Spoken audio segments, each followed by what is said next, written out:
Hello everyone, and welcome to your favorite youth show on Eyes of Africa TV. I am Tosin. And I am Esther. Today we'll be speaking on peer pressure. We've seen a lot of peer pressure influence on the youth space, like youth influencing one another. It's happening everywhere. There is a saying that if you cannot beat them, you join them. So peer pressure it's really affecting a lot of youth, things that normally a youth would not do while you're with your parents at home, but when you get to your school, tertiary institutions, you find yourself doing it. And this is what you cannot do when you are with your parents at home. So how do you cope with peer pressure wherever you find yourself? So that will be our focus on today's episode of Youth Say. So stay tuned as we bring you tips on how to manage and control peer pressure around you. Don't go nowhere. First, I'd like us to take a look at a clip that I'll be showing you right now. At that clip, you can say that those girls do not come from the same parents. But this is what we call peer pressure. Some of them, what they are doing right there, they would never try it when they are with their parent at home. So now looking at peer pressure, we can see a lot of things, a lot of factors can be attributed to bowing to peer pressure. Because there's a saying that if you cannot beat them, you join them. So the ability for you to be able to beat them,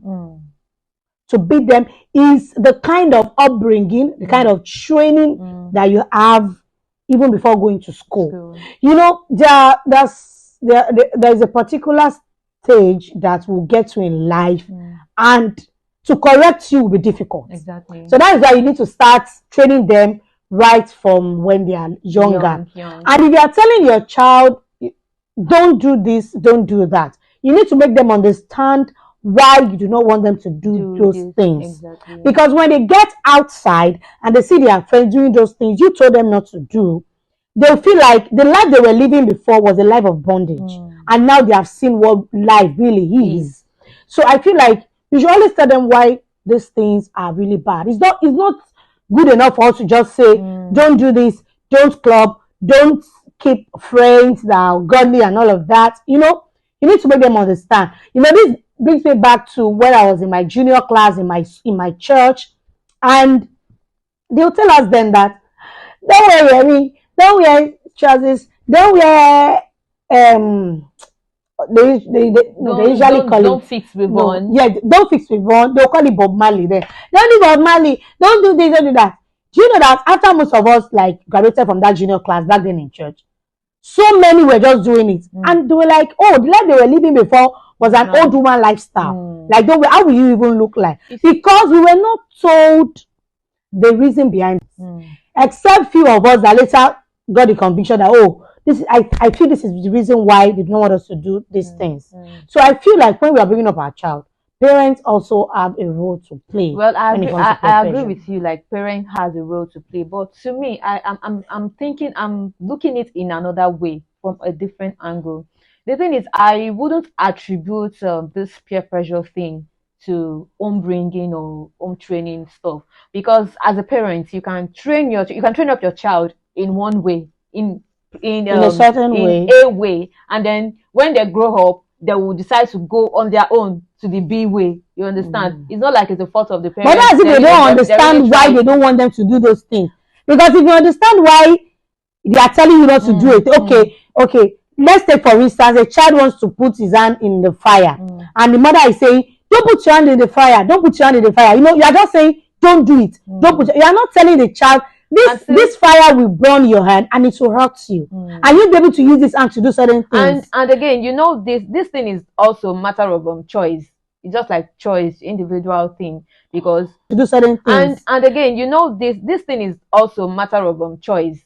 It's just like choice, individual thing, because I'm this kind of person that I don't believe in show me your friend and I'll tell you you are. Because I'm that kind of a person. Yes, I don't believe in it, because I'm that kind of a person that I don't easily get influenced. If I don't want to do something, I won't do it. That's you know what for every other person. That's what I'm saying. That sometimes too, it can be individual thing. Because yes, I may have a friend that smokes, a friend that drinks, and yes, the person is my friend, but I will not, as my own kind of person, I will not do it just because you're I don't want to do it. Just because you're disciplined. That's self-discipline. But on the contrary, where peer pressure comes in, yeah, there are some people that cannot handle peer pressure. Like they get influenced easily. Whatever their friend does, they want to do. They always want to feel among. Yes, and want to belong. Yes, want to belong, because if they don't, maybe their friend will make them feel less of themselves. Yeah. And then it will maybe like bullying them and all that. And I attribute this to the way you bring up a child as a parent. I don't believe in being too strict on a child, like caging a child or being too strict. Yes, it's good to bring up your child in a way you like teaching them what is right and what is wrong. But being too strict makes them open to illegal things, like all those because by the time they're exposed to those things you have been teaching them from, they'll feel like, oh, I have been caged for a long time. Like, why have I not been doing all of this? And your friends that actually do those things will make you understand that, oh, this is the real life. Exactly. And your parents who have been restricting you from doing those things do not tell you the reason why they do not want you to do those things. And any little opportunity such child gets, he or she wants to explore. Exactly. They want to ask from my parents and know, yeah, let me do whatever I want to do. They won't know. I have a friend that her father select friends for her just because he's trying to protect her, the child, not to mingle with bad friends and not to go astray. But after everything, not only her though, all his children, she and her siblings. But after everything, all of them turns out to be the other way, because they are now the wildest. Wow, it happens that way. Yes, it happens. So that is just so. Sometimes you want to bring up your child in another way, and they grow up going the other way. It's not like it's your fault. It's just the environment you find ourselves, the society, peer pressure. Okay, my friend is doing this, I want to do it. I want to belong. If not, they'll make me feel less of myself. Oh, so let me do it, or like that. But the ability, like, I think it's another. On the contrary, on the second thought, I feel it's an individual thing. There are people just like me now. I don't get influenced easily. I do something only if I want to do it.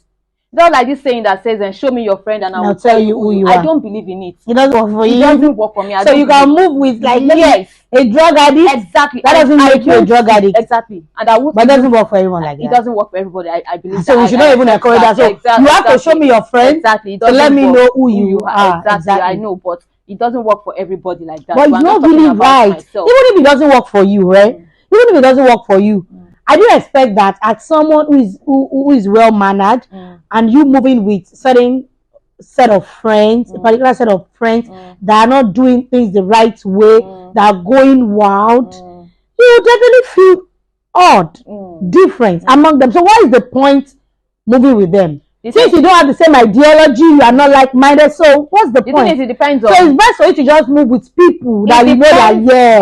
But you know, it depends on where you and this person are coming from. See, I'm not this kind of person that is that wild or whatever. But I have a childhood friend. Like, I have childhood friends that we are still clicked. It's not like their ways are my own ways, but because of that, I can't dismingle myself from them because of that. Because but you have to limit we've really come a long way. No, not even limit the bond. Okay, what if that your childhood friend? Wait, what if that your childhood friend maybe has indulged herself maybe in like illegal things, like maybe frauding, scamming? No, we can't do that. So what if you find a person?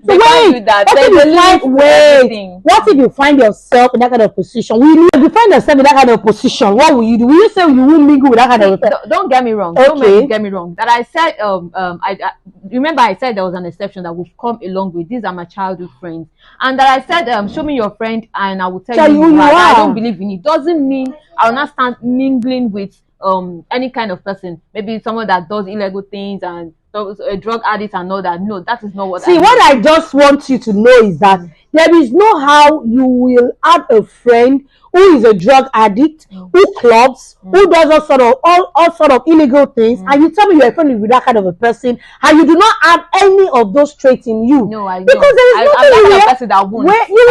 is nothing there's nothing you will have in common. So why move with that kind of a person? Why not move with a better person? That's what I'm telling you. That the kind of friends I move with, the only thing I can say is, okay, I have friends that are more wild than I am and all that. That is it. I'm not saying I'll start mingling with someone that goes to club, someone that an armed robber. Yeah, just because you've come a long way and the long run, the person changes. Exactly, that is what I mean. Wait, what's it? Okay, it's fine. I understand the fact that maybe you have a close friend that you've come a long way, maybe 10 years friendship, and you discover that this person is not the same person you used to know back then.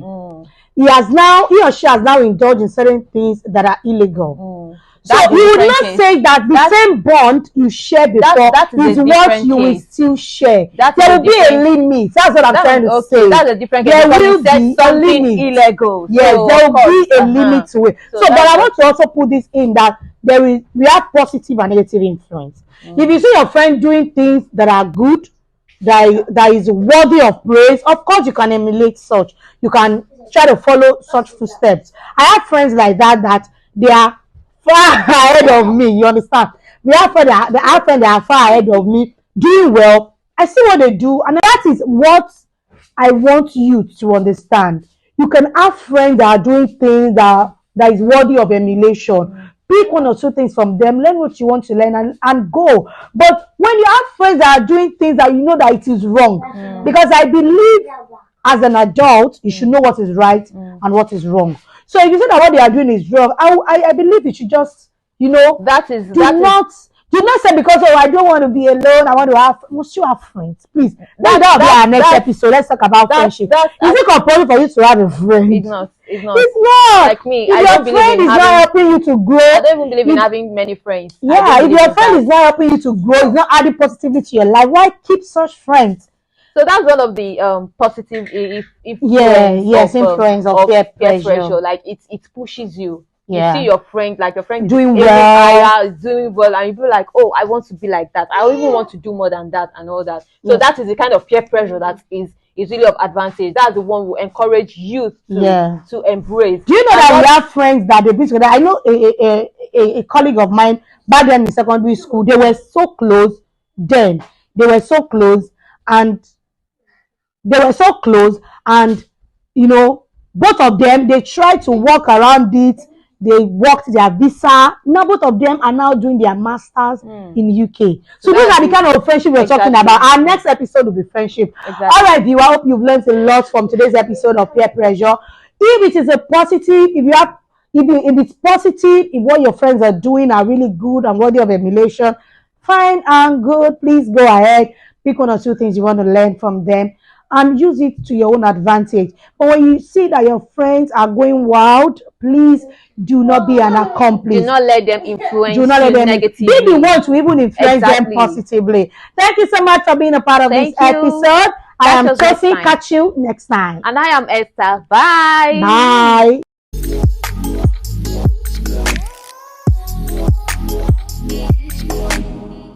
Bye.